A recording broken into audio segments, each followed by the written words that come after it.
di area belakang itu pengenaannya berdasarkan NJOP dari kelurahan A atau NJOP dari kelurahan B, Pak? Atau dirata-ratakan? Terima kasih. Oke, terima kasih Anung atas pertanyaannya. Itu ya. Yang pertama gitu ya, kita harus memahami dulu NOP ya, teman-teman ya. Teman-teman paham NOP? Sebentar, saya carikan NOP.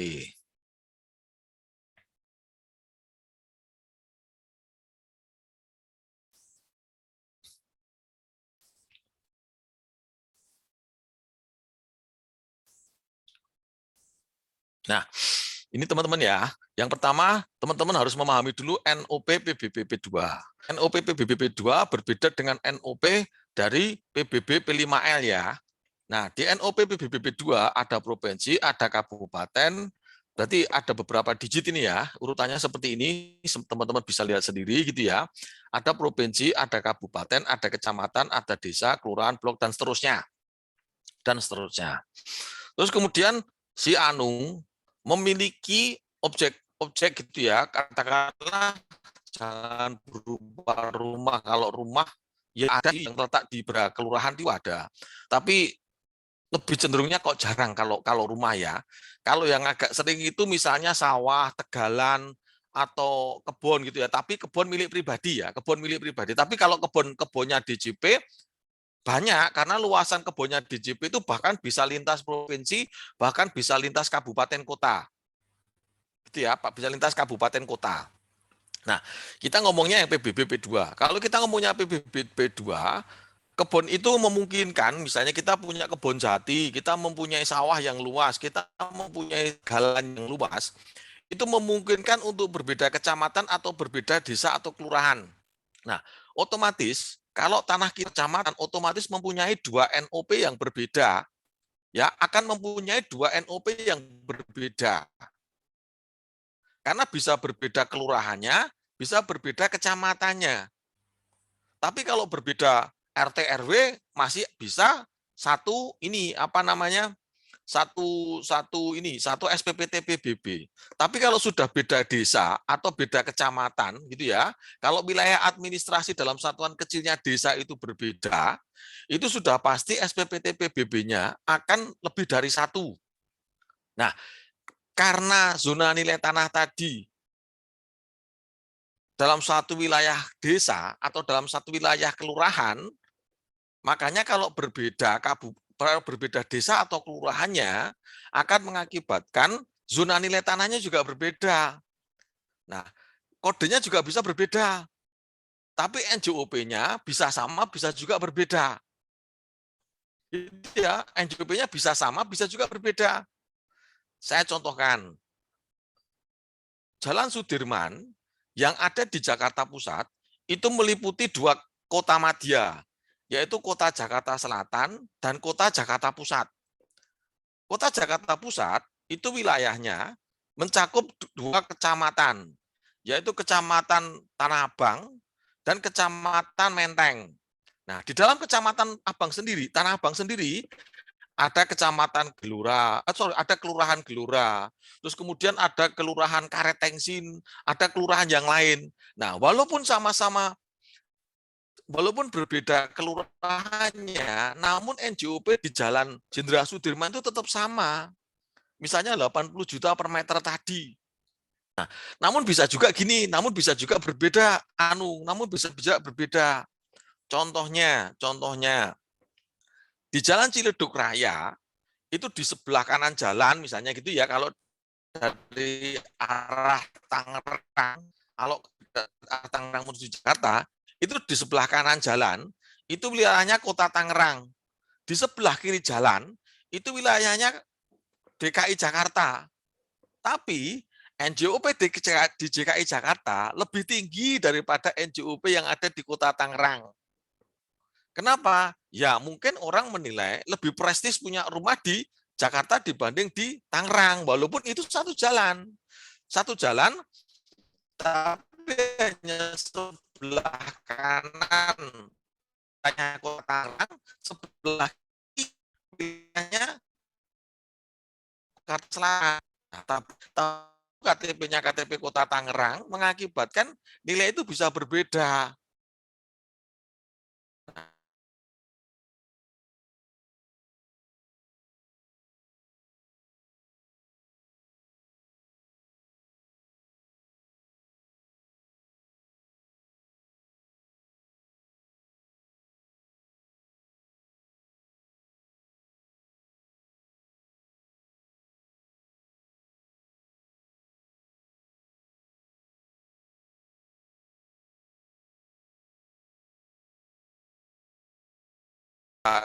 Kelurahannya, jalannya bisa NJOP-nya bisa berbeda. Jadi seperti itu ya Anu ya.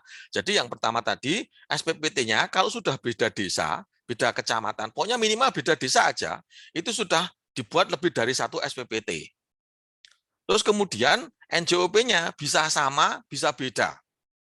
Ya, bisa beda atau bisa sama. Gitu ya Anu ya. Baik, Bisa Pak. dipahami ya? Bisa, Pak. Oke. Oke, yang lain silakan.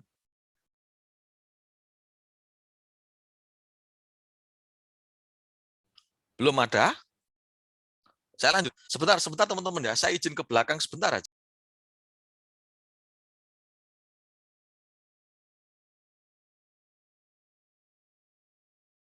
Saya lanjutkan teman-teman. Untuk yang pertemuan kita pada siang hari ini. Nah, ini teman-teman sudah saya berikan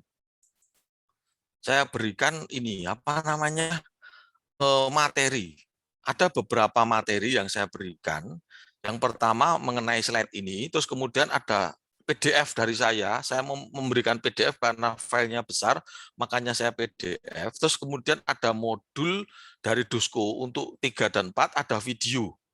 Nah, nanti silakan teman-teman baca ya, untuk menambah apa namanya wawasan dari teman-teman, gitu ya. Walaupun teman-teman mungkin tidak memiliki buku yang kemarin saya tunjukkan, tapi saya selalu support ke teman-teman untuk memberikan bahan bacaan atau materi. Minimal bisa teman-teman baca sendirilah. Tapi pada umumnya isinya hampir mirip-mirip. Ya, karena memang PBBP 2 seperti ini. Nah, ada beberapa hal yang akan kita pelajari, yaitu terkait dengan pendaftaran, pendataan, dan pemetaan. Gitu ya. Gampangannya gini, kalau pendaftaran, objek tersebut belum terdaftar di basis data yang ada di PBB. Kalau pendataan, biasanya sih sudah terdata. Gitu ya, sudah terdata. Nah, pemetaan ini bisa juga sebelum ada petanya, terus kemudian dilakukan pemetaan, dibuat petanya. Gitu ya. Kalau dulu petanya peta relatif, tapi kalau sekarang peta ini sudah dibuat dalam skala tertentu, terus kemudian apa namanya sudah ada koordinatnya dalam datum tertentu ya, dimasukkan ke dalam datum tertentu, sudah ada koordinatnya. Jadi sudah apa ya di istilahnya apa ya dalam pemetaan, pokoknya di apa namanya dikonversi ke dalam koordinat gitu ya, ke dalam datum tertentu sehingga dia apa namanya sudah ada koordinatnya. Kalau dulu tanpa koordinat, kalau dulu. Nah, ini definisi dari penilaian massal, teman-teman ya. Ini definisi dalam penilaian massal merupakan penilaian secara sistematis atas sekelompok objek secara bersama-sama dengan metode yang terstandar. Kemarin kita sudah belajar gitu ya, kita sudah belajar mengenai penilaian massal ini. Terus kemudian, nah,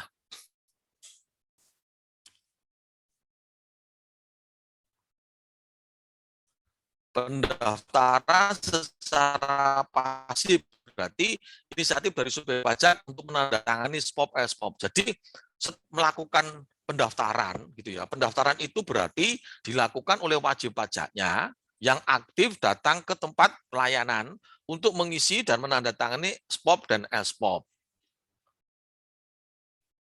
Nah, tata caranya dia datang gitu ya, tempat khusus ada petugasnya, kemudian dengan menggunakan formulir atau sarana pencatatan. Kemudian subjek pajak mengambil dan mengisi formulir SPOP atau SPOP, petugas memeriksa kelengkapannya dan membuat laporan. Kemudian dalam pekerjaan kantor dilakukan penelitian, perekaman, dan penyimpanan LSPOP. Nah, sorry, kalau di dalam pendaftaran, itu biasanya juga dilakukan dengan yang sering kami lakukan, kecuali dilakukan pekerjaan kantor, kita juga sering melakukan pekerjaan lapangan. Kapan pekerjaan lapangan itu dilakukan? Apabila data-datanya tidak lengkap. Gitu ya. Jadi misalnya gini, wajib pajak sekarang membawa sertifikat. Ternyata nama sertifikat itu masih nama orang tuanya, nggak ada masalah. Yang penting si wajib pajak misalnya membawa keterangan waris atau silsilah warisnya, atau misalnya membawa surat-surat tertentu atau surat dari kelurahan kecamatan yang bisa mengatakan bahwasanya yang bersangkutan memang ahli waris yang sah. Atau kalau belum, atau kalau misalnya ahli warisnya banyak, gitu ya, ahli warisnya banyak, misalnya ahli warisnya banyak bisa ditulis dengan kawan-kawan. Kalau orang tuanya sudah meninggal semua, anaknya ada 4, ya bisa ditulis 4-4-nya, atau bisa ditulis anak yang pertama disertai dengan dan kawan-kawan. Sertifikat juga seperti itu, atau CS. Terus kemudian secara administrasi sudah bisa dibalik nama. Terus kemudian misalnya untuk luas tanah, karena ada sertifikat, kita bisa cek di sertifikat. Oh, luas tanahnya sesuai dengan sertifikat adalah 200 meter. Maka yang bersangkutan menandatangani SPOP luas tanahnya 200 meter. Datanya sudah sesuai. Terus kemudian di LSPOP-nya, ini kan ada LSPOP-nya. Di LSPOP dia menyatakan bangunan saya luasnya 150 meter. Nah, di sini dia tidak mempunyai data pendukung. Data pendukung bangunan pada umumnya adalah IMB, gambar bangunan, bestek, dan lain sebagainya. Nah, misalnya dia hanya membawa surat keterangan dari kelurahan, atau misalnya foto objek pajaknya, atau mungkin hal-hal yang lain yang berkaitan dengan bangunan. Nah, apabila Fiskus merasa percaya bahwasanya surat keterangan dari kelurahan maupun gambar-gambar yang dia sampaikan tadi bisa dipertanggungjawabkan, maka tidak ada pekerjaan lapangan. Tapi apabila Fiskus melihat, oh ini nggak mungkin, karena bukti-buktinya tidak lengkap, misalnya gitu ya, ini harus kita cek ke lapangan untuk menentukan bahwasanya apa yang dilaporkan kepada wajib pajak, bahwasanya tadi LSPOP-nya, di dalam LSPOP luasannya 150 meter, ya dia berarti harus dilakukan pekerjaan lapangan, dicek bangunannya berapa, ininya berapa. Gitu ya teman-teman ya. Jadi kalau memang persyaratannya tidak lengkap, itu biasanya dilakukan pengecekan di lapangan. Pengecekan di lapangan dengan menggunakan tadi formulir isian SPOP dan LSPOP yang diisikan oleh wajib pajak. Gitu ya. Jadi wajib pajak datang ke kantor, membawa surat persyaratannya, terus kemudian mengisi, terus kemudian biasanya disampaikan kepada pelayanan tempat pelayanan. Nah, biasanya nanti dari pelayanan surat itu didistribusikan ke bagian misalnya bagian lapangan atau bagian cek. Kalau di KPP dulu di seksi ekstensifikasi. Kalau di KPP ya, di seksi ekstensifikasi. Kalau di KPP BB dulu di bagian pendataan dan penilaian gitu ya. Kebetulan saya juga pernah menjadi kepala seksi pendataan dan penilaian, juga pernah menjadi kepala seksi ekstensifikasi. Jadi kerjaannya dulu seperti ini, ngurus-ngurus yang seperti ini. Gitu teman-teman ya. Oke. Itu yang namanya pendaftaran. Jadi pendaftaran di sini wajib pajaknya yang aktif. Ya. Kalau misalnya belum tadi ada yang punya sawah, sawahnya datanya belum ada SPP TPB-nya, tadi datang ke kantor pajak daerah sekarang, ke kantor pajak daerah. Bisa yang namanya Dispenda, ada yang namanya Badan Penerimaan Pajak atau Badan Penerimaan Daerah dan lain sebagainya, namanya macam-macam di kabupaten kota. Ya, namanya macam-macam. Silakan teman-teman datang ke sana kalau belum memiliki SPP TPBB. Terus saya lanjutkan lagi teman-teman. Nah, terkait dengan pendataan aktif. terkait dengan pendataan aktif, ini adalah otoritas dari pajak dapat dilakukan oleh pihak ketiga. Jadi gini, terkait dengan pendataan aktif ini, yang aktif itu adalah fiskus, yang aktif itu orang pajaknya, orang pajak daerah yang aktif. Orang pajak yang aktif itu berarti mereka datang ke lapangan untuk melakukan pendataan. Nah, kalau untuk pembentukan basis data, biasanya dapat dilakukan oleh pihak ketiga. Oleh pihak ketiga itu gimana? Saya mempunyai duit dari APBN, terus kemudian saya melakukan lelang untuk melakukan pekerjaan pendataan. Jadi saya punya pengalaman untuk melakukan pendataan ini dengan pihak ketiga. Beberapa kali gitu ya teman-teman ya. Dengan pihak ketiga. Karena waktu itu saya bertugas di Cianjur, luasannya luas. Nah, kami mempunyai dua dana. Yang pertama dana APBD itu bantuan dari Pemda untuk membuat data PBB. Terus kemudian dana yang kedua dana APBN. Dana APBN itu dulu dana ya dari pajak sendiri. Itu dilakukan dengan bantuan pihak ketiga. Jadi kalau lupa saya, pokoknya dari APBD kami melakukan pendataan 5 kelurahan. Dari APBN juga melakukan pendataan sekitar 5 kelurahan juga, 5 desa. Karena satuannya pada saat itu harus mendata satu desa utuh untuk dibuat datanya biar bagus. Nah, kemudian ada beberapa alternatif pendataan. Yang pertama, dengan penyampaian dan pemantauan ini SPOP. Kemudian dengan identifikasi objek dan subjek pajak. Kemudian dengan melakukan verifikasi dan pengukuran. Ya, ada 4 alternatif pendataan. Nah, ini untuk yang ini potensinya rendah. Lokasi sulit, tidak ada petanya. Terus kemudian dengan menyampaikan SPOP secara individu atau kolektif.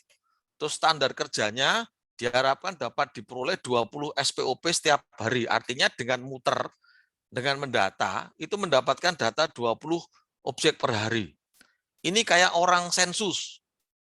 Ini kayak orang sensus. Tapi yang dibawa adalah formulir SPOP dan LSPOP. Nah, kemudian melakukan identifikasi. Petanya menunjukkan letak relatif sudah ada. Tidak ada PBB secara lengkap. Standar prestasi kerjanya 15 per hari. Ya, ini artinya bahwasannya kerjanya lebih rumit daripada yang 20 objek per hari. Nah, untuk yang verifikasi, ada peta yang menunjukkan letak relatif, ada data PBB-nya juga ada. Datanya sudah ada. Nah, ini pekerjaannya 20 objek per hari. Kemudian untuk yang pengukuran, ada peta tidak menunjukkan letak relatif, standar prestasi kerjanya 10 per hari. Nah, sorry. Nah, kalau teman-teman mau lihat slide yang lain, teman-teman bisa lihat slide saya yang lain. Sebentar.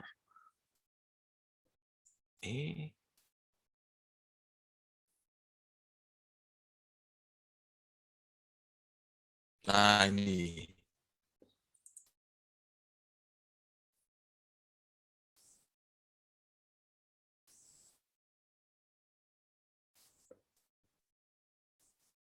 Nah, di sini teman-teman. Ya, penyebaran SPOP, tadi ya penyampaian dengan pemantauan dan pengembalian SPOP, ada yang perorangan, ada yang kolektif. Daerah tersebut tidak memiliki peta dan tidak ada data PBB-nya. Terus kemudian untuk yang identifikasi dengan identifikasi objek pajak, itu daerah tersebut memiliki peta, namun datanya tidak ada. Dengan yang verifikasi objek pajak, daerah tersebut memiliki peta dan memiliki data. Terus dengan pengukuran, daerah tersebut tidak memiliki peta dan tidak memiliki data, jadi diukur ulang. Nah, terus kemudian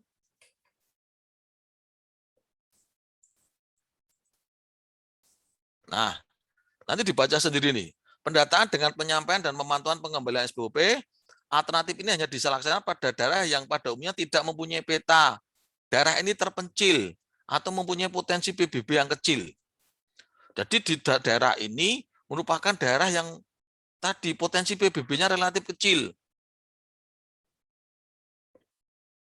Kemudian yang kedua, dengan identifikasi ini dapat dilaksanakan pada daerah atau wilayah yang sudah mempunyai peta garis atau peta foto, menentukan posisi relatif objek pajak tetapi tidak mempunyai data administrasi pembukuan PBB. Data tersebut merupakan hasil pendataan secara lengkap 3 tahun terakhir. Nah, untuk yang verifikasi data objek pajak dilaksanakan pada daerah yang mempunyai peta garis atau foto dan sudah mempunyai data administrasi PBB. Hasil pendataan 3 tahun secara lengkap. Nah, kalau pengukuran bidang objek pajak mempunyai sket peta desa atau kelurahan. Nah, nanti silakan teman-teman dibaca slide-nya ya. Jadi sudah saya berikan beberapa slide, nanti silakan dibaca. Isinya sebetulnya hampir sama, hanya metodenya saja untuk menerangkan berbeda-beda. Tapi sebetulnya isinya kurang lebih hampir sama. Oke, saya balik lagi ke slide yang tadi, teman-teman. Bentar.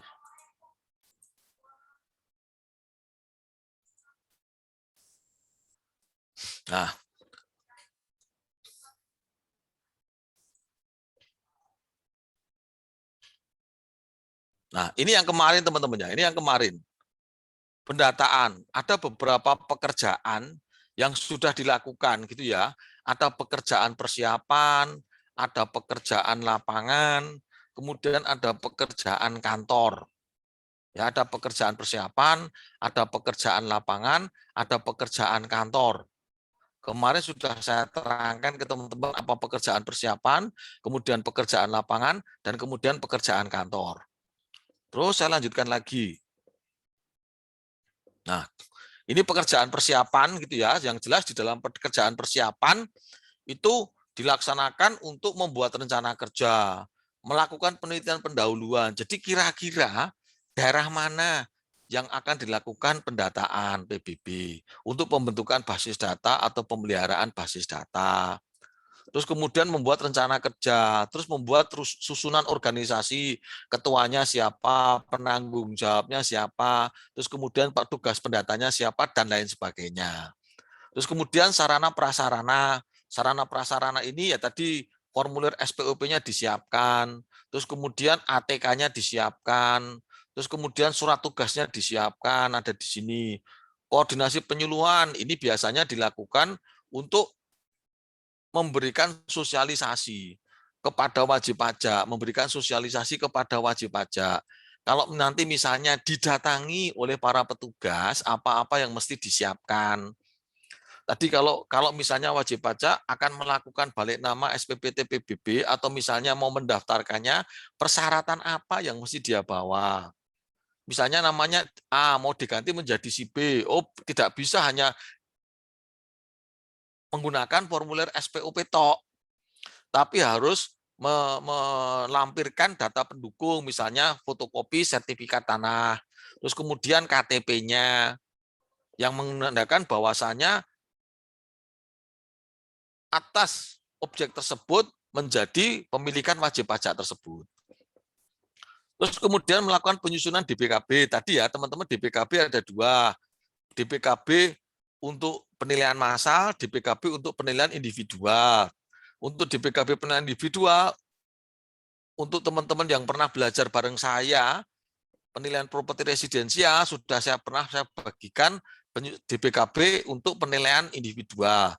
Tapi untuk DPKB di dalam penilaian massal ini, DPKB-nya terintegrasi ke dalam sistem Sismiop, ke dalam program.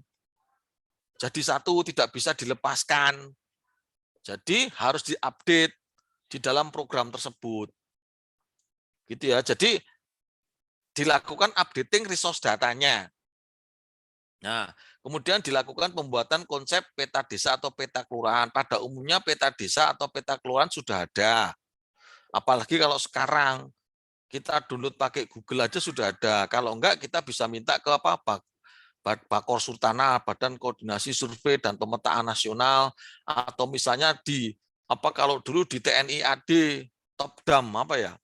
Jadi di TNI itu mempunyai peta-peta seluruh Indonesia malahan.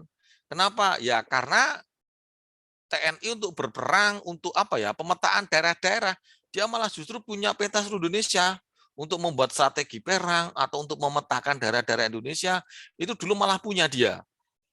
Terus kemudian pembuatan konsep peta zona nilai tanah, tadi satuannya adalah kelurahan atau desa. Dalam satuan kelurahan atau desa dibagi menjadi zona-zona tanah yang akan mempunyai nilai yang sama. Dalam daerah-daerah yang mempunyai nilai yang sama, zona AA, mencakup misalnya RT1, RT2, RT3. Kurang lebih nanti nilai NJOP-nya adalah 1 juta. Terus kemudian zona kedua, misalnya zona AB, akan mempunyai nilai sekian, sekian, sekian. Nah, itu dalam sebuah zona-zona tertentu. Nah, kemudian pada pekerjaan pendataan ini, di mana kita menyusun rencana kerja, dibuat timeline-nya, dibuat jadwalnya. Kira-kira pekerjaan itu dilaksanakan kapan, bulan apa gitu ya. Jadi dibuat timeline-nya, kemudian kalau dulu diajukan ke kantor wilayah. Kalau di KPP atau KPP Pratama waktu itu diajukan ke kantor wilayah. Nanti diajukan oleh kepala KPP, terus kemudian diajukan ke kantor wilayah. Nanti kantor wilayah yang menyetujui. Nah, duitnya bukan duit ya, dana untuk melakukan pendataan ini adanya di APBN, ada di DIPA kantor KPP. Di KPP ada DIPA misalnya sebesar 200 juta atau 500 juta untuk pendataan PBB P2. Nah, nanti kita membuat rencana kerja. 500 juta itu bisa digunakan untuk kegiatan berapa desa atau berapa kelurahan. Nah, di situ kita buat. Jangan sampai duitnya melebihi pagu anggaran tadi. Nah, setelah kita buat, nanti kita ajukan. Terus kemudian kita disetujui, keluarlah nanti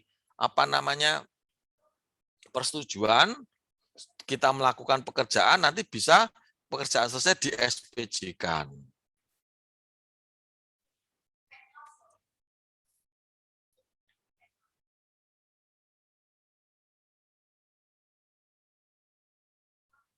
Nah, ini teman-teman, jadi sumber dana yang digunakan pun ada 2, APBD, BPN, terus kemudian dana alokasi BPPBB. Biasanya kalau BPPBB ini sekarang sudah masuk ke dalam APBN. Dulu non-budgeter, dana BPPBB ini data non-budgeter. Tapi sekarang sudah masuk ke dalam APBN, dimasukkan ke dalam DIPA-nya bendahara. Oke.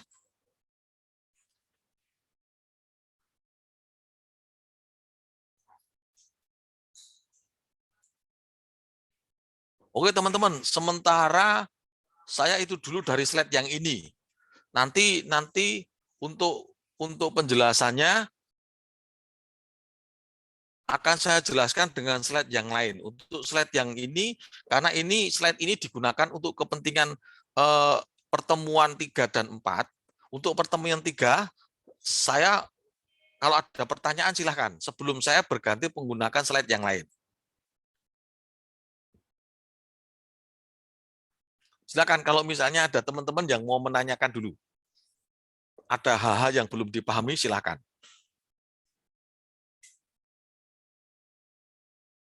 Belum ada sementara?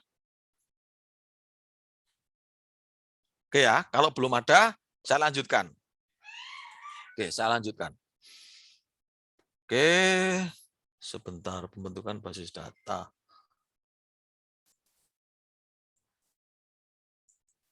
Oke, teman-teman, saya lanjutkan lagi.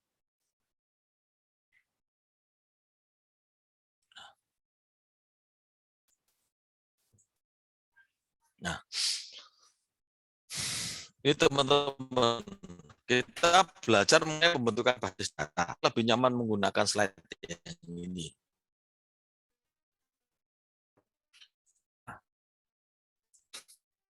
Itu atribut dan basis data grafis. Basis data atribut atau numeris itu berupa data nama, alamat, kemudian nomor rumah, dan lain sebagainya. Itu data atributik. Kemudian data grafis, data peta, itu biasanya data vektor. Data vektor, data yang mempunyai koordinat. Kalau teman-teman sudah diajari ilmu ukur tanah atau pemetaan, pasti sudah tahu ini. Basis data grafis atau peta itu yang seperti apa. Kedua basis data tersebut diintegrasikan untuk menghasilkan informasi yang komprehensif atas objek pajak.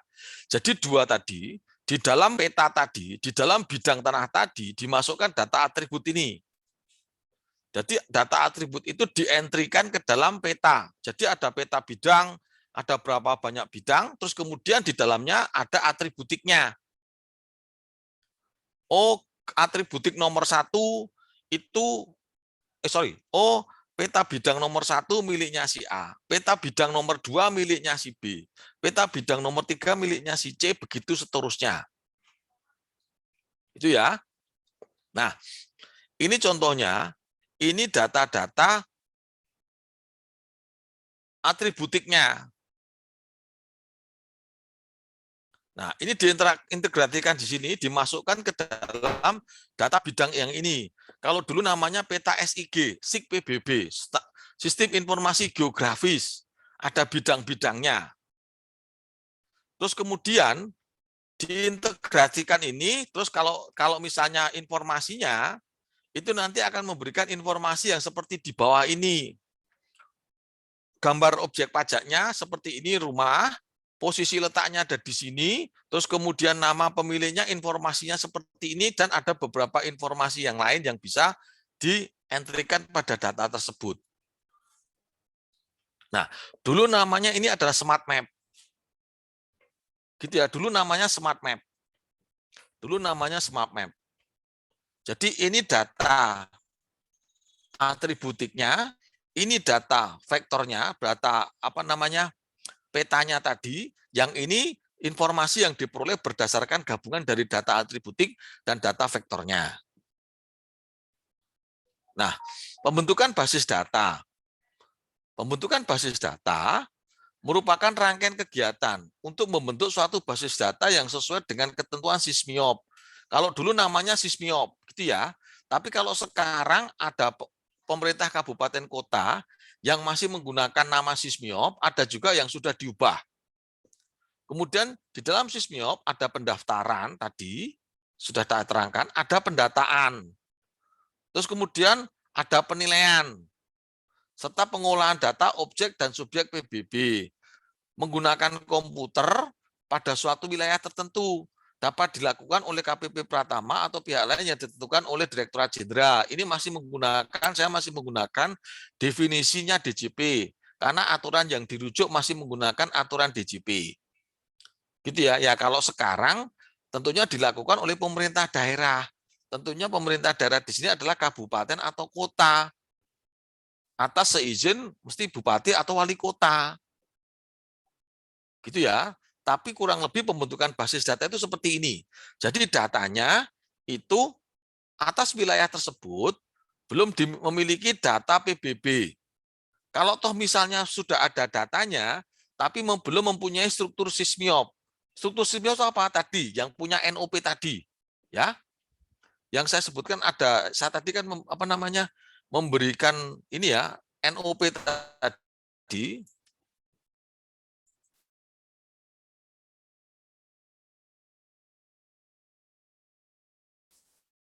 Nah, kalau NOP-nya sudah wujudnya seperti ini, berarti wilayah tersebut sudah SISMIOP. Jadi kode provinsi, kabupaten, kecamatan, kelurahan, terus ada blok sama NOP. Ini biasanya nomor ini 0 misalnya. Nah, kalau bloknya di sini masih 000, berarti data tersebut sistemnya belum mempunyai struktur SISMIOP. Kalau di sini masih 000, terus nomornya urut dari 1 sampai dengan tak terhingga, atau 1 sampai dengan berapa jumlah objek yang ada di daerah tersebut. Kalau dalam SISMIOP, ini kan ada bloknya.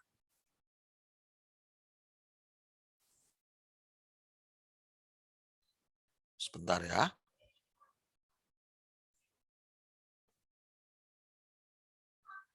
Nah, sorry.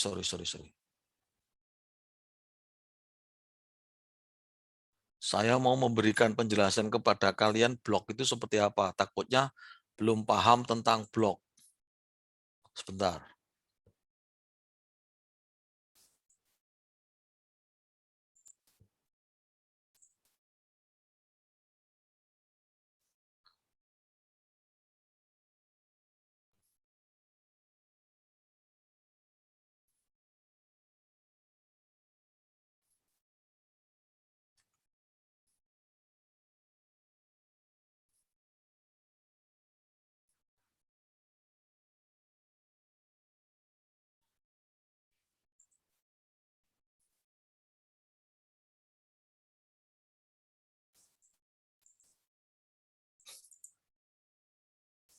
Nah, blok itu ini loh.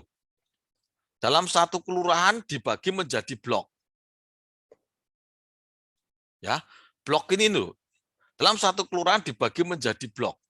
Dasarnya apa pembagian blok? Ini ya dasarnya pembagian blok. Nah, keluasannya 15 hektar. Ada kurang lebih 200 objek pajak. Gitu ya, dibatasi oleh batas-batas permanen buatan manusia, alam dan lain sebagainya.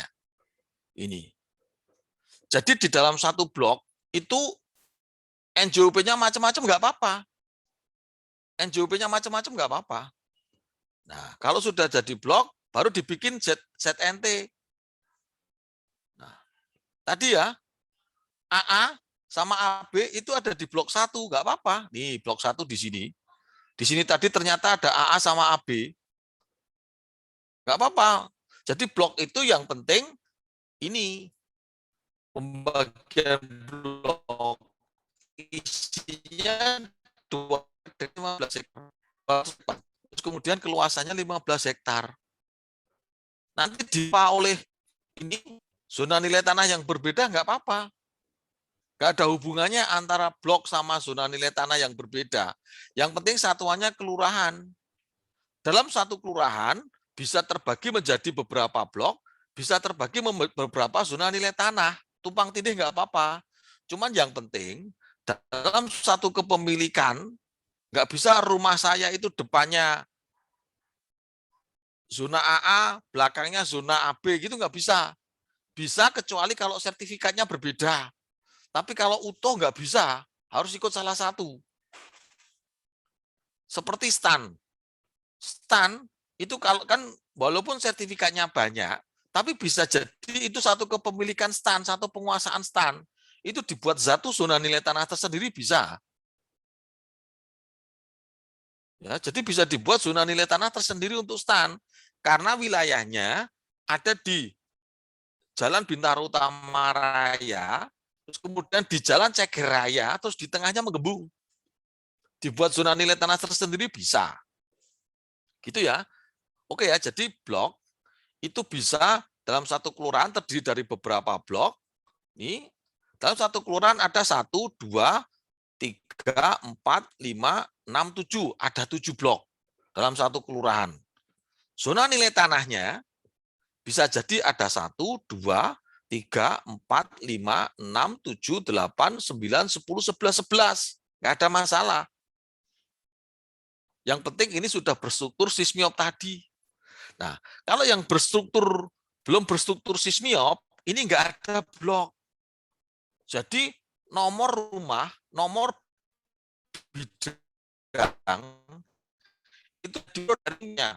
Nomor 1, 2, 3, 5, 6, 7, 8, 9, 10, 11, 12, dan seterusnya. Sampai satu sismiop. Kalau berstruktur sismiop tadi sudah dibagi menjadi beberapa blok. Nah, itu yang namanya yang daerah yang berstruktur sistem. Sistem informasi apa ya? Sistem lupa saya, sistem namanya. Sistem informasi tempat terpadu apa ya? Jadi semacam itu, tidak ada bloknya. Nah, kalau yang seperti itu harus dilakukan pembentukan basis data sismiop.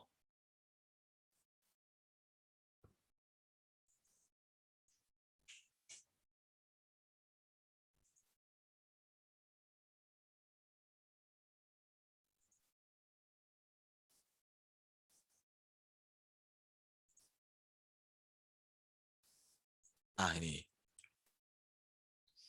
Ya, dilakukan pembentukan basis data ini. Nah, terus kemudian dalam pembentukan basis data SysMiop ini, tadi ya sudah kita bahas tadi pakai menggunakan slide yang lain, ada yang namanya pendaftaran, ada yang namanya pendataan, ada yang namanya penilaian tadi, ada yang membuat sistem informasi geografi. Sistem informasi geografi ini berarti melalui pengukuran, pembuatan peta, terus kemudian dari peta hard copy didigit menjadi peta digital. Nah, pendataan sendiri itu ada 4 alternatif dengan penyampaian dan pengembalian SPOP, dengan identifikasi objek pajak, dengan verifikasi data, dengan pengukuran bidang tadi. 4 alternatif pendataan. Terus, nah ini kalau teman-teman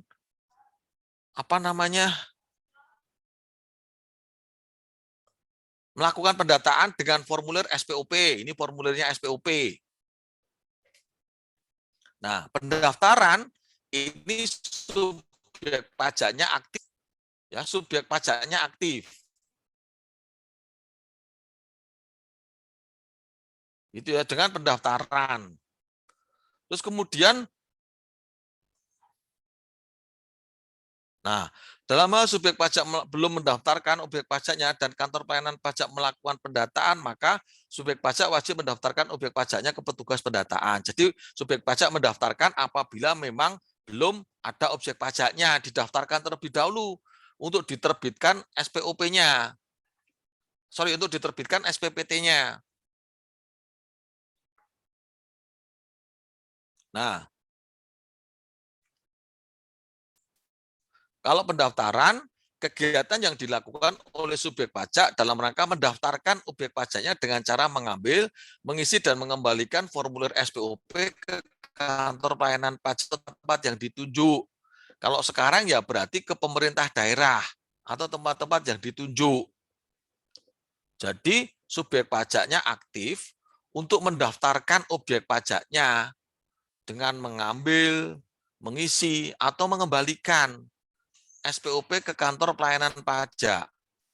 Nah, kalau pendataan, ini kegiatan yang dilaksanakan oleh KPP atau pihak lain yang ditunjuk oleh DJP dan selalu diikuti dengan kegiatan penilaian dengan menggunakan formulir SPOP dan dilakukan sekurang-kurangnya untuk satu wilayah administrasi desa atau kelurahan.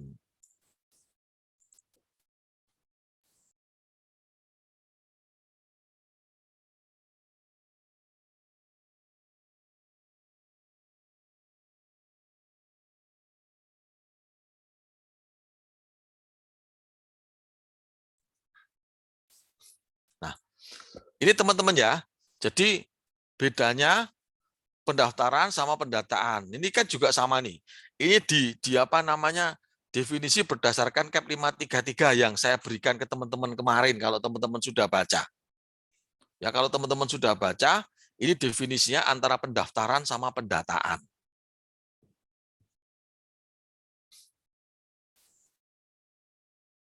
Nah, ini pendaftaran. Pendaftaran objek PBB dilakukan oleh subjek pajak dengan cara mengambil, mengisi, dan mengembalikan SPOP ke kantor-kantor Direktorat Jenderal Pajak setempat atau tempat-tempat lain yang ditunjuk untuk pengembalian atau pengembalian SPOP. Pengisian SPOP dalam rangka pendaftaran harus dilengkapi dengan dena objek pajak tadi, ya supaya kita tahu lokasinya ada di mana. Apabila pendaftaran dilakukan pada wilayah yang basis datanya belum terbentuk dengan pola SysMiop tadi, maka NOP yang diberikan bukan merupakan kegiatan pendataan sehingga tidak dapat menunjukkan posisi relatifnya.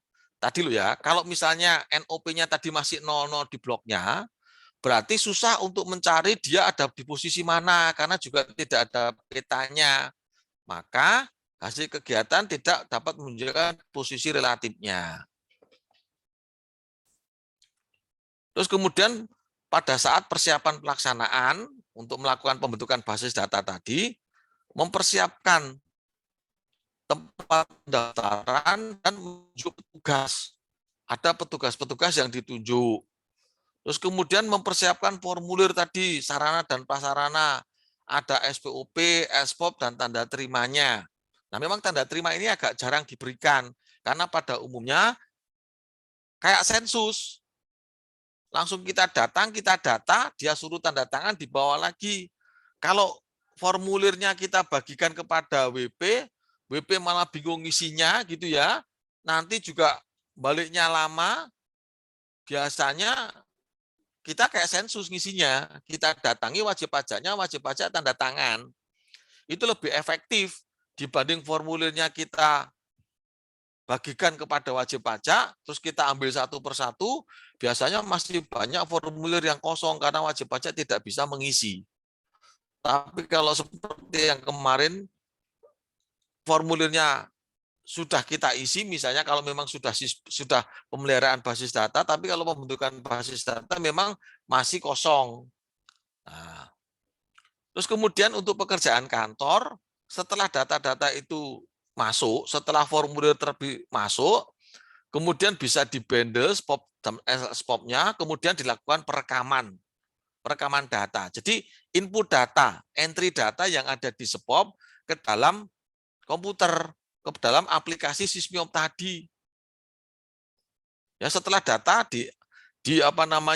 direkam, di entry, di input ke dalam Sysmiop tadi. Ya.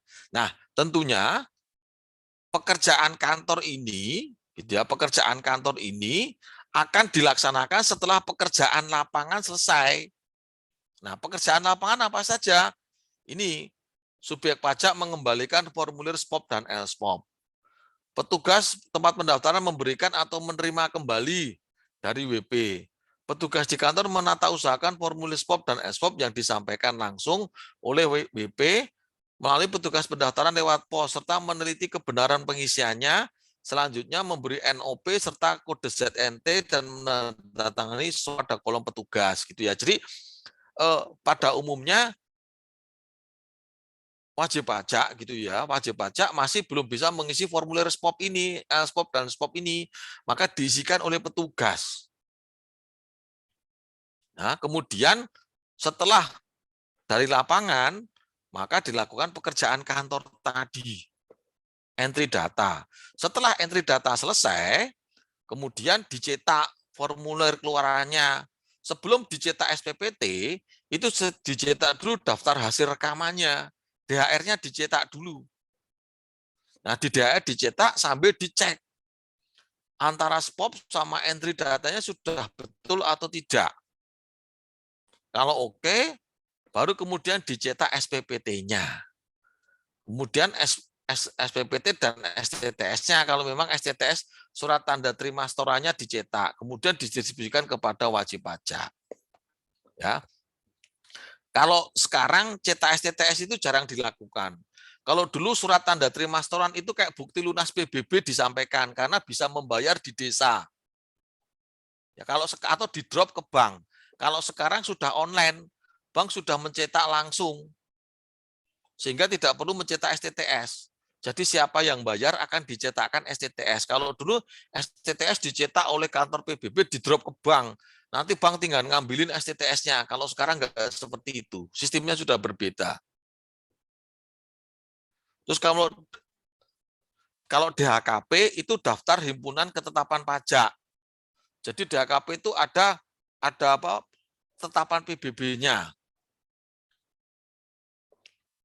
Terus kemudian selanjutnya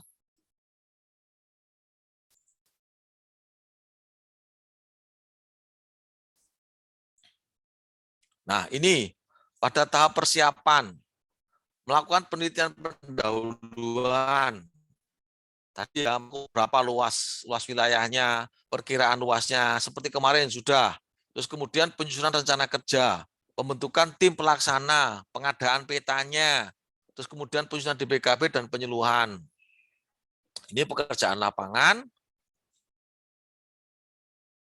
Oke ya, kalau ini saya lewati saja, karena pekerjaan kantor di sini meliputi penelitian kelengkapan data, kemudian pembendelan. Jadi formulir SPOP biasanya setelah direkam Setelah direkam dibendel. Dalam satu bendelan buku berisi 100 pop. Dalam satu blok tertentu. Biasanya dibendel. Terus kemudian peta-peta tadi yang digambar dibuat peta blok. Didigit biasanya. Terus kemudian dicetak menggunakan komputer. Oke.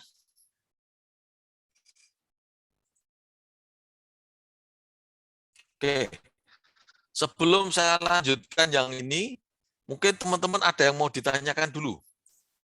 Silakan kalau misalnya ada yang mau ditanyakan dulu.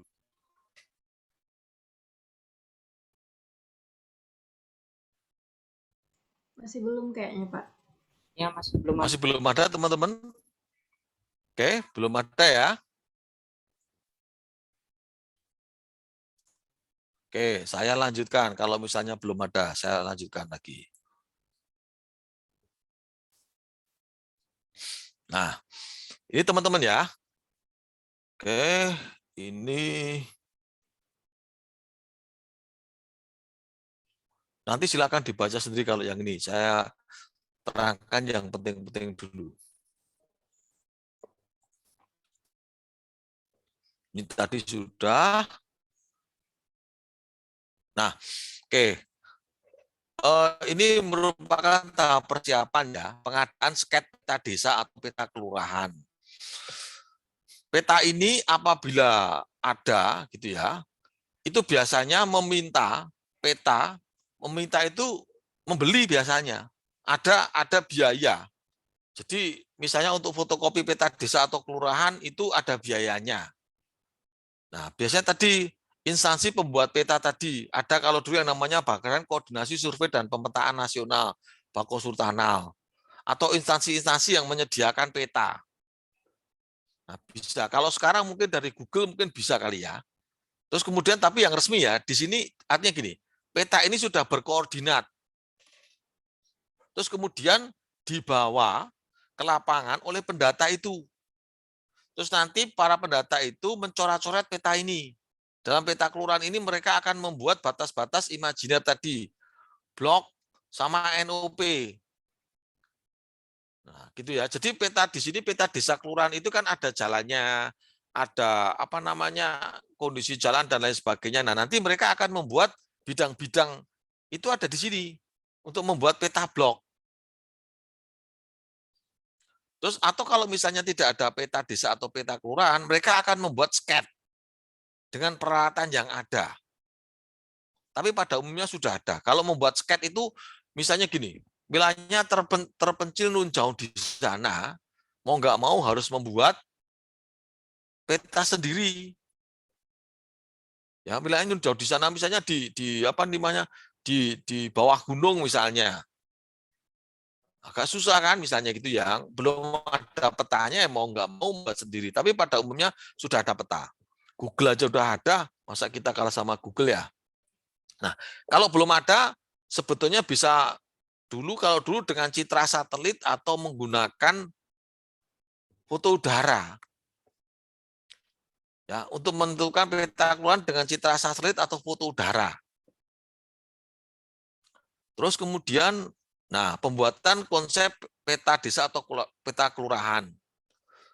Dilakukan orientasi lapangan. Kegiatan ini bertujuan untuk mencocokkan keadaan yang tergambar pada konsep atau skat peta desa kelurahan dengan keadaan yang sebenarnya di lapangan.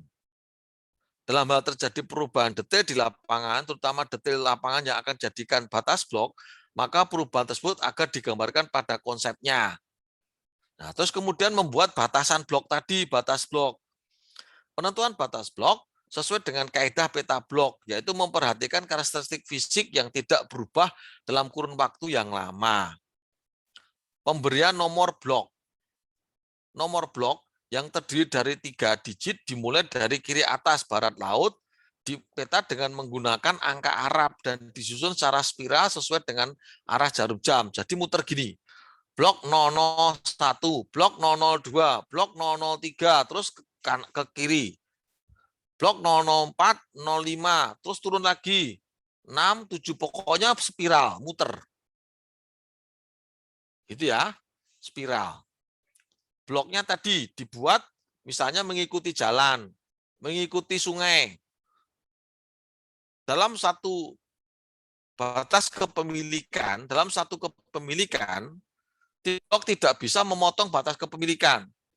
Misalnya saya punya tanah 2 hektar, sertifikatnya 1, nah, maka blok mengikuti batas saya. Boleh batas pemilikan tanah saya dipotong oleh blok, kecuali sertifikatnya 2, atau bukti kepemilikannya 2, atau SPPT-nya 2.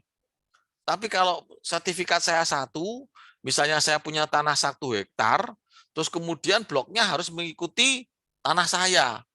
Kayak tadi yang ditanyakan sama si Anung. Apabila saya mempunyai rumah, terus kemudian rumahnya ada di kelurahan A, halaman rumahnya di kelurahan B, ya berarti boleh terpotong oleh batas imajiner blok tadi.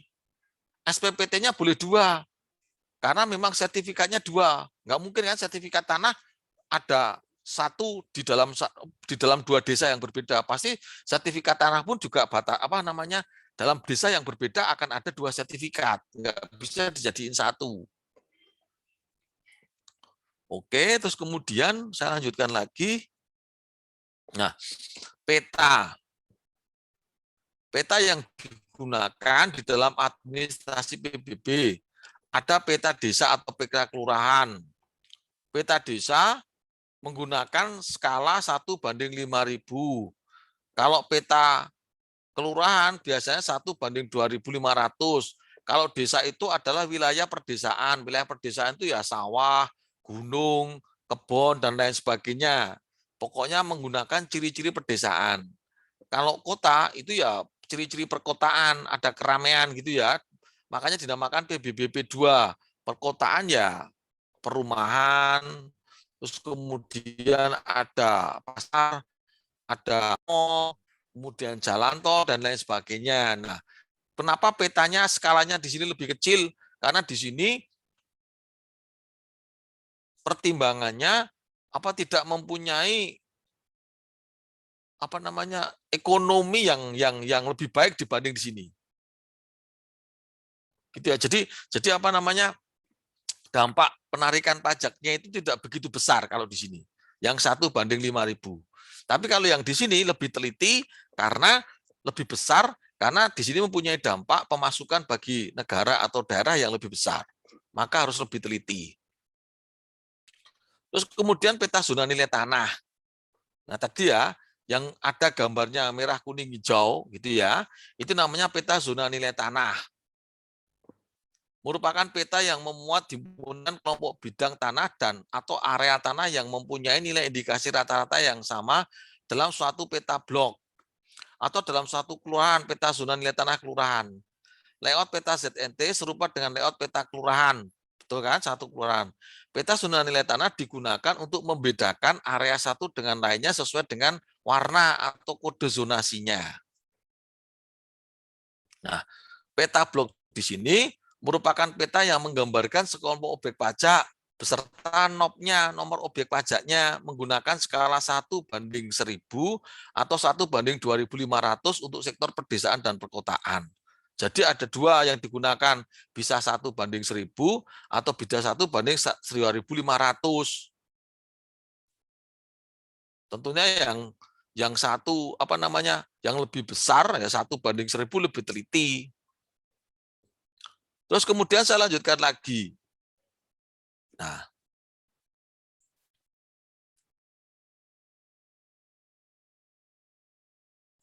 pengumpulan data objek dan subjek pajak dan pemberian NOP. Pendataan dengan penyampaian dan pemantauan pembayaran SPOP perorangan. Nah, bersama-sama dengan aparat desa atau kelurahan setempat membuat sket letak relatif bidang objek pajak, memberikan NOP pada setiap bidang objek pajak. Bersama-sama dengan aparat desa atau kelurahan mengidentifikasi batik RW atau yang sket dengan itu dan selanjutnya menyampaikan SPOP dan stiker NOP kepada para ketua RW untuk disampaikan kepada subjek pajak. Petugas lapangan mengumpulkan SPOP dari subjek pajak atau kuasanya melalui para ketua RT atau RW yang bersangkutan. Pada konsep atau sket peta blok diberi tanda apakah SPOP sudah atau belum dikembalikan. Ini praktiknya agak susah ya, apalagi kalau di kota Pak RT RW-nya itu bekerja, gitu ya. Jadi adanya cuma sore atau malam hari. Ini agak susah. Akhirnya petugas tidak lewat RT RW, tapi biasanya lewat petugas-petugas kelurahan atau kepala lingkungan atau orang kelurahan. Tapi kalau di desa, mungkin RT RW-nya juga cuma bertani atau punya pada di rumah, dagang, dan lain sebagainya, hal itu bisa dilakukan. Tapi kalau di kota-kota besar, biasanya Pak RT dan Pak RW-nya ya pekerja kantoran. Sehingga untuk melakukan lewat Pak RT, Pak RW sepertinya agak susah kalau di kota-kota besar. Kalau kami dulu langsung dengan orang kelurahan turun ke warganya, makanya dilakukan sosialisasi. Sosialisasi pun kami juga sering melakukan pada malam hari. Kenapa? Karena supaya warga ada di rumahnya masing-masing. Bisa kita panggil ke kelurahan Sabtu atau Minggu, kalau Sabtu atau Minggu itu bisa di siang hari. Tapi kalau misalnya hari kerja biasanya pada malam hari kami melakukan sosialisasi. Kalau di desa malah lebih enak. Kalau di desa mata pencahariannya pada umumnya adalah bertani gitu ya. Kita mau siang hari ke sana juga nggak ada masalah. Oke. Nah, ini yang secara kolektif. Pendataan dan penyampaian dan pemantauan pengembalian SPOP dengan cara kolektif. Kalau untuk cara yang kolektif, itu pada dasarnya sama, seperti pendataan dan penyebaran SPOP perorangan. Yang harus diperhatikan adalah data objek dan subjek pajak yang telah disusun, disesuaikan dengan keadaan lapangan, dan diisikan ke dalam SPOP kolektif sesuai dengan urutan NOP. Pemberian NOP pada objek pajak dilakukan tanpa penempelan stiker NOP. Data rincian setiap bangunan dimasukkan ke dalam SPOP kolektif sesuai dengan urutan NOP-nya. Jadi ada SPOP kolektif. Apabila di dalam blok terdapat objek pajak yang bernilai tinggi atau mempunyai karakteristik yang khusus, maka menggunakan SPOP perorangan dan dilakukan penilaian individual. Seperti itu teman-teman. Jadi apa ya? Kita melakukan penilaian massal, tapi pada suatu kondisi tertentu, kita juga bisa melakukan penilaian individual. Tadi misalnya, teman-teman melakukan penilaian massal atau melakukan pendataan untuk penilaian massal, tapi ternyata di situ ada SPBU. Kan nggak mungkin teman-teman lakukan penilaian dengan penilaian massal. Untuk tanahnya, misalnya gitu ya, SPBU-nya bisa dibedakan dengan yang lain. Dengan NJOP atau nilai yang lebih tinggi dari kondisi sekitarnya. Nah, untuk bangunannya tidak mungkin dilaksanakan dengan menggunakan penilaian massal. Harus dilakukan dengan penilaian individual. Nah, kalau sudah seperti itu, kami biasanya SPBU itu tetap kami data, tetap didata. Tapi terus kemudian kita terjunkan tim untuk melakukan penilaian individual. Gitu ya. Jadi teman-teman bayangkan, kalau kita melakukan pendataan misalnya, ya tadi, kalau di Jakarta jelas ya, kalau di Jakarta misalnya kita melakukan pendataan di kelurahan gelora gitu ya, itu ya ada rumah, ada high rise building. High rise buildingnya nggak mungkin dilakukan penilaian massal. Tapi kalau tanahnya oke dilakukan penilaian massal, kalau bangunannya nggak mungkin. Nah, untuk yang kondisi seperti itu ada campuran pendataannya. Tapi kalau untuk pedesaan gitu enak, semuanya pasti bisa dilakukan dengan penilaian massal. Tapi dalam kondisi tertentu, seperti contohnya saya dulu di Cianjur, itu pun juga bisa campuran. Karena misalnya saya melakukan pendataan di puncak, itu dulu banyak sekali villa-villa yang kita lakukan penilaian semi individual. Istilahnya dulu adalah penilaian semi individual. Jadi kalau penilaian individual itu membuat laporan secara lengkap untuk objek pajak tersebut. Tapi kalau semi individual sama, ngitungnya pakai DBKB individual, pakai DBKB non standar, pakai DBKB 2000. Tetapi ada form khusus untuk membuat laporan. Jadi laporannya dengan menggunakan bentuk formulir yang mesti diisi dalam bentuk Excel. Formulirnya kayak model SPOP gitu, tapi dalam bentuk Excel diisi. Jadi tidak membutuhkan laporan lengkap. Nah, itu untuk objek-objek pada umumnya tapi bernilai tinggi. Seperti ruko, terus kemudian rumah mewah, terus kemudian apa ya, rukan mewah. Nah, itu bisa dilakukan penilaian individual, semi individual. Karena apa? Karena atas objek tersebut mempunyai nilai yang tinggi. Kalau dilakukan penilaian massal, bangunannya dilakukan penilaian massal rugi. Gitu ya. Contohnya di Pondok Indah. Di Pondok Indah kalau dilakukan penilaian massal atas perumahannya di sana rugi. Di sana dilakukan penilaian semi individual, walaupun rumah, tapi rumah Pondok Indah sama rumah kita beda. Di Menteng kalau di Jakarta, rumah di Menteng sama rumah di kita beda, gitu ya teman-teman ya. Jadi ngelihat potensi pajaknya itu seperti apa. Ya, lihat potensi pajaknya itu seperti apa. Sama-sama rumah, tapi kalau rumah di Pondok Indah, rumah di Menteng dibandingkan dengan rumah di kita beda. Rumah di Pondok Indah punya kolam renang sendiri. Belum tentu kolam renangnya ada di tanah. Kolam renangnya bisa jadi di tingkat yang paling atas. Kalau melihat rumah-rumah artis itu kan seperti itu kan, kolam renangnya nggak di tanah. Kolam renangnya mungkin ada di tingkat paling atas. Atau kolam renangnya ada di dalam rumah gitu ya. Di halaman belakang, nggak kelihatan malahan. Ada juga sih kolam renang yang kelihatan, tapi ada juga kolam renang yang ada di belakang rumah. Dan lain sebagainya. Nah, itu beda. Itu dilakukan penilaian individual juga, walaupun cuma rumah. Terus kemudian ruko. Ada ruko-ruko yang memang mempunyai nilai yang tinggi. Ya, kalau teman-teman di kuliah di STAN, ngelihat di Bintaro Raya gitu ya, di Jalan Bintaro sudah banyak ruko-ruko, kafe-kafe, rumah yang dijadikan ruko yang apa, ruko-ruko yang mempunyai nilai yang tinggi, yang bisa mempunyai apa, bisa menghasilkan nilai pajak yang tinggi. Nah, ini untuk identifikasi objek pajak, ini saya lewati dulu teman-teman ya, saya lewati dulu. Ini saya lewati dulu.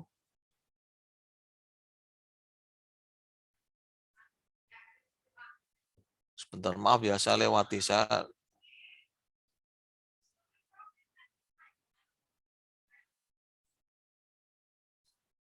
Nah, ini untuk membuat peta blok, teman-teman. Ini misalnya peta kelurahannya seperti ini, terus kemudian menentukan peta batas blok, gitu ya, batas blok. Nah, ini membuat batas bloknya seperti ini, blok 1, dibuat blok 2, blok 3, blok 4.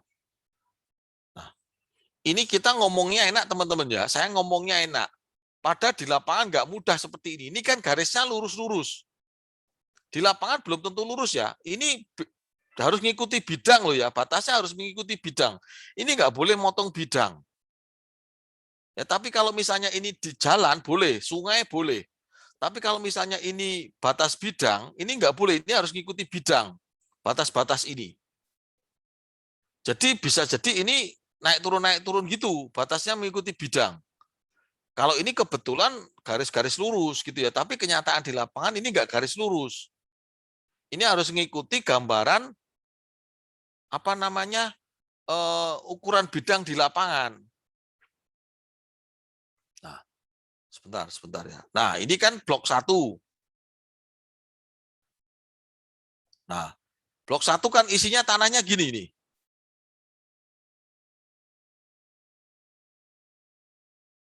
Nah, ini kalau misalnya posisi ini ada di bawah ini batasnya ngikuti bidang ini nih.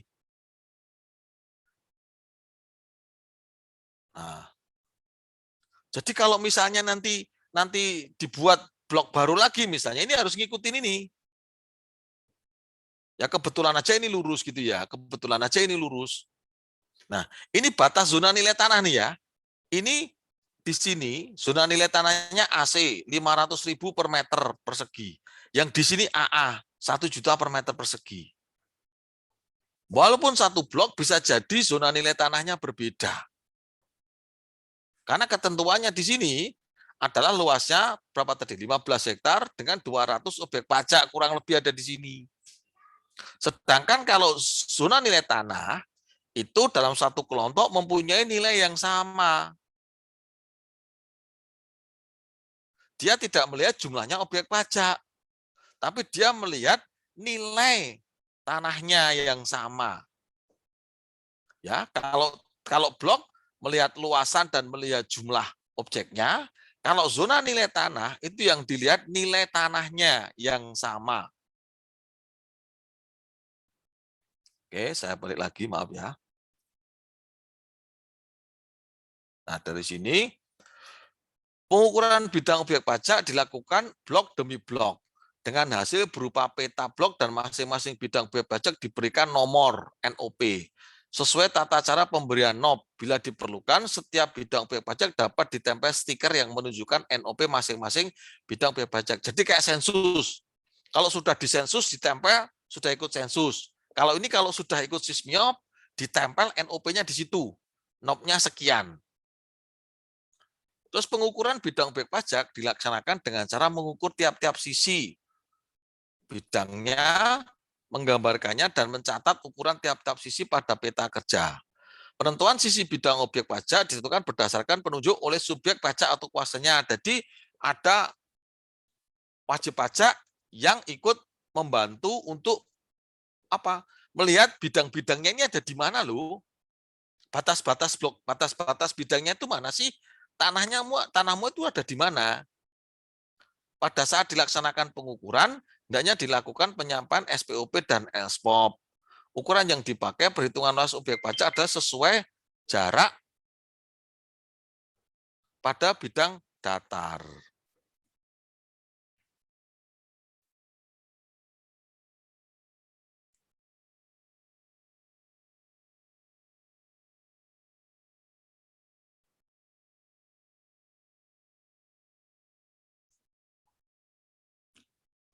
Oke teman-teman ya, ini terus, nah ini tadi ya, penggambarannya seperti ini, sesuai dengan petunjuk teknis, memberikan stiker, gitu kan, terus kemudian diukur. Ini. Nah.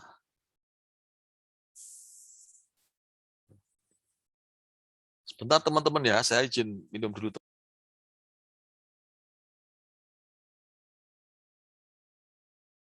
Ini teman-teman semua. Ini. Bentar.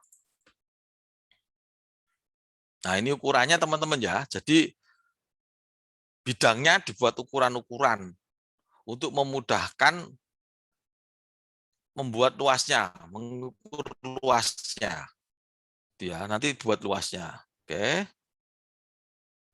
Nah, ini dalam bentuk sketch. Ini dibuat dalam bentuk sketch. Nanti kemudian diukur sebenarnya di lapangan, diukur sebenarnya dalam peta, diukur sebenarnya dengan menggunakan skala tadi 1:1000 atau 1:2500 tadi. Tergantung ukurannya. Menggunakan 1:1000 atau menggunakan 1:2500 tadi. Nah, dalam hal subjek pajak memiliki data yang menunjukkan luas bidang objek pajak seperti sertifikat, IMB atau bukti yang sah lainnya, maka data tersebut dapat digunakan untuk pengisian SPOP tadi. Ini yang saya bilang. Kalau dia punya data ini, kita nggak usah cek di lapangan, nggak apa-apa pada saat pendaftaran. Kalau si WP-nya aktif. Tapi kalau WP-nya tidak aktif, maksudnya kalau kita yang datang ke lapangan, nah kita bisa minta mereka. Kita ngukur sendiri kalau nggak punya, terpaksa tarik sertifikat, tarik meteran. Gitu ya, kita terpaksa mengukur sendiri di lapangan kalau memang wajib pajaknya tidak mempunyai bukti-bukti pendukung ini, teman-teman. Terus kemudian kita mengisikan SPOP. Nah, koreksi luas yang diperkenankan antara luas baku blok dengan jumlah luas seluruh bidang objek pajak hasil pengukuran adalah 2%. Ya, berarti kalau 15 hektar ya kurang lebih ditambah 2%, plus minus 2%. Idealnya seperti itu ya teman-teman. Tapi fakta di lapangan bisa jadi ini enggak bisa lebih atau kurang dari 2%. Karena tidak mudah membagi satu kelurahan dalam beberapa blok. Ya, tidak mudah membagi satu kelurahan dalam beberapa blok. Ya, karena belum tentu juga, jadi gini, ada nanti blok yang luas, ada blok yang kecil. Maksudnya luas itu gini, ada juga nanti di perkampungan padat penduduk, luasnya belum sampai 15 hektar, tapi bidang di situ itu sudah lebih dari 200 objek pajak. Ya, kalau misalnya di Jakarta, yang sempit-sempit gitu ya, kampung-kampung yang kumuh, itu isinya dalam satu RT atau RW itu bisa jadi 200 orang, tapi wilayahnya sempit karena rumahnya kumuh, rumahnya kecil-kecil. Nah, tapi kalau di desa-desa, gitu ya, kami kalau di desa-desa, itu di sawah-sawah sana luasnya bisa 15 hektar atau lebih, tapi bidangnya yang punya hanya beberapa orang saja. Nah, itu memungkinkan teman-teman. Jadi gitu. Jadi kalau di desa tanahnya luas-luas, nanti belum sampai 15 hektar, tanahnya sudah sampai lebih dari 15 hektar, pemiliknya belum tentu 200 orang. Gitu ya. Jadi hal ini hanya patokan, hanya panduan, tapi tidak baku gitu. Tidak baku artinya ada beberapa kondisi di mana kondisi sesuai aturan tersebut bisa berbeda pada saat prakteknya, karena memang kondisinya seperti itu. Nah, standar prestasi petugas rata-rata per hari dalam pelaksanaan pengukuran bidang pajak untuk wilayah perkotaan adalah 20 bidang, untuk pedesaan 15 bidang. Tadi ya, kalau misalnya ada yang data pakai model ini 200 bidang, 20 bidang per hari, kalau yang pakai tadi, ada 15 bidang per hari tadi. Terus, nah ini pekerjaan kantornya, melakukan administrasi SPOP dan SPOP, kemudian melakukan penggambaran dan pengadministrasian peta blok.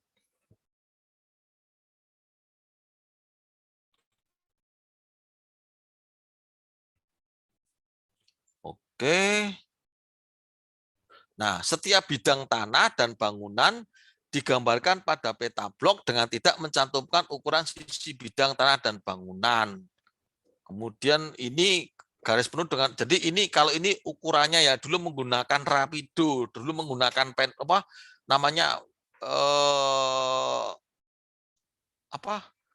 dengan menggunakan kayak model alat ukur, kayak model bullpen gitu ya, rapido dengan ukuran 0,2. Kalau ini dengan menggunakan 0,1 pada kertas kalkir dan lain sebagainya. Kalau sekarang langsung di digit biasanya gitu ya. Nah, ini ketentuannya, ketentuan untuk membuat petanya. Oke.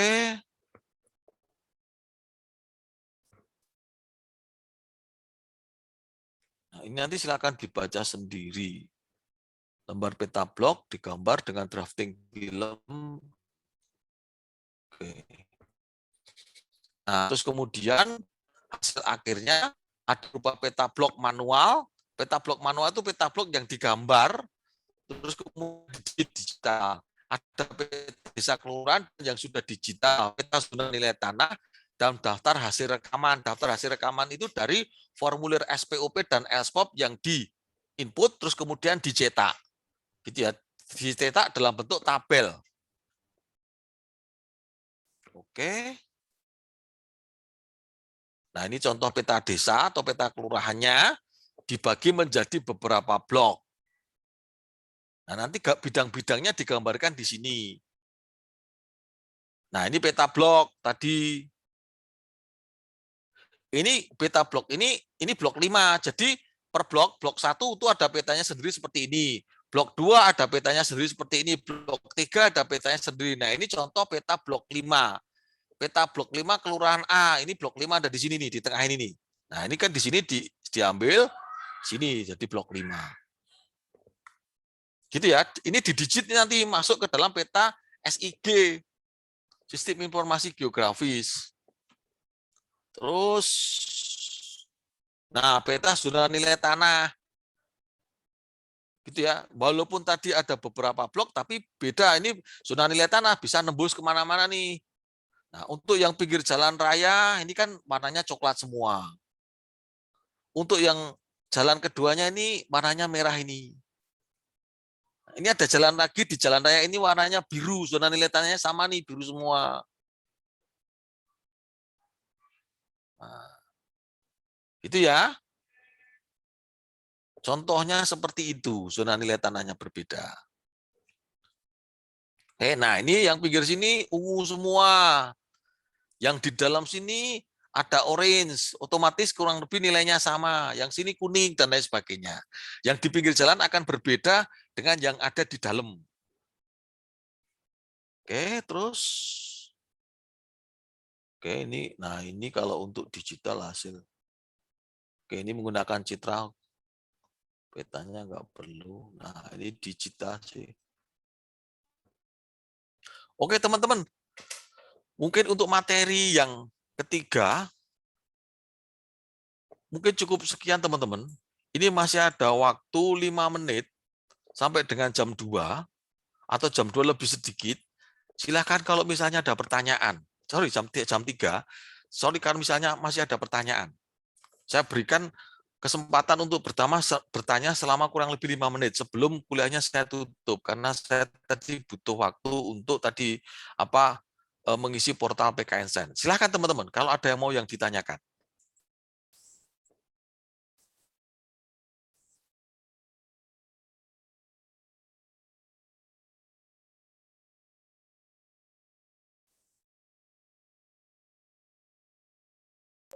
Pak, izin bertanya, Pak. Silakan Putih. Tadi kan Bapak bilang kalau nggak salah tentang kolam renang gitu, Pak.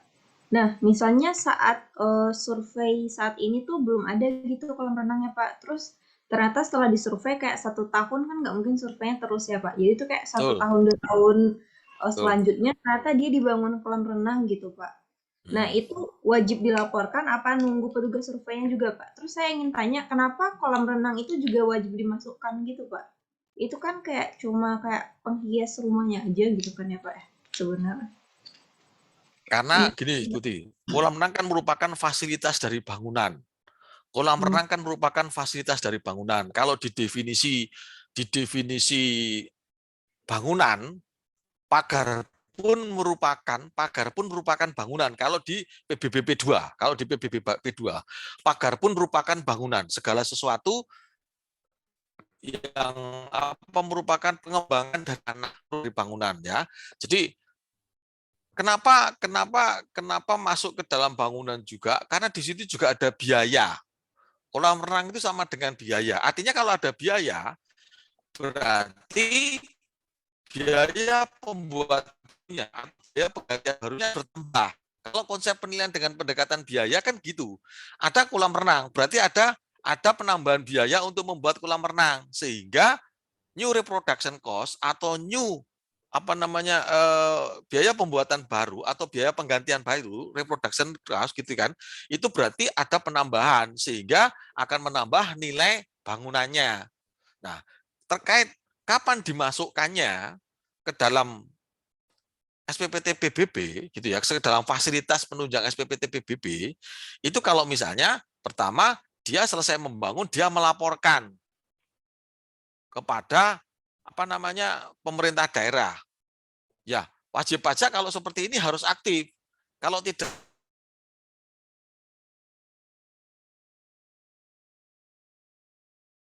ya konsekuensinya bisa jadi dia akan ditarik mundur 5 tahun ditagih pajaknya. Misalnya gini, Putih di rumahnya mempunyai kolam renang. Kolam renang itu selesai dibangun tahun 2019. Berarti seharusnya tahun 2020 sudah dikenakan PBB-nya kan, tahun 2020 seharusnya dikenakan karena selesai dibangunnya 2019. Tahun pajak awal tahun pajak per 1 Januari tahun pajak.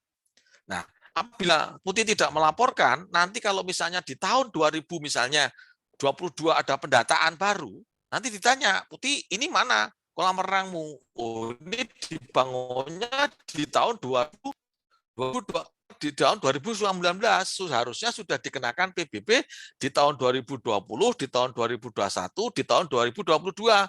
Maka SPPT di tahun 2020, 2021, dan 2022 nanti akan diperbaiki, terus kekurangannya akan ditagihkan kepada Putih. Kekurangan PBB-nya. Gitu ya. Jadi kekurangan PBB-nya biasanya yang ditagihkan seperti itu. Tapi tiap-tiap daerah juga berbeda. Bisa jadi nggak ada tagihan. Artinya gini, pada saat pendataan tahun 2022 nanti ya pada saat ditemukan seperti itu ya langsung ditata saja. Tapi ada juga yang tadi, oh ini ada temuan bangunan baru, kapan selesai dibangun? Nah di saat itulah mulai ditagih. Dengan ketentuan kan apa namanya daluwarsa penagihan pajak kan 5 tahun. Nah dia mengikuti daluwarsa penagihan pajak itu konsepnya. Bisa dipahami, Putih? Bisa. Ya, oke. Yang lain?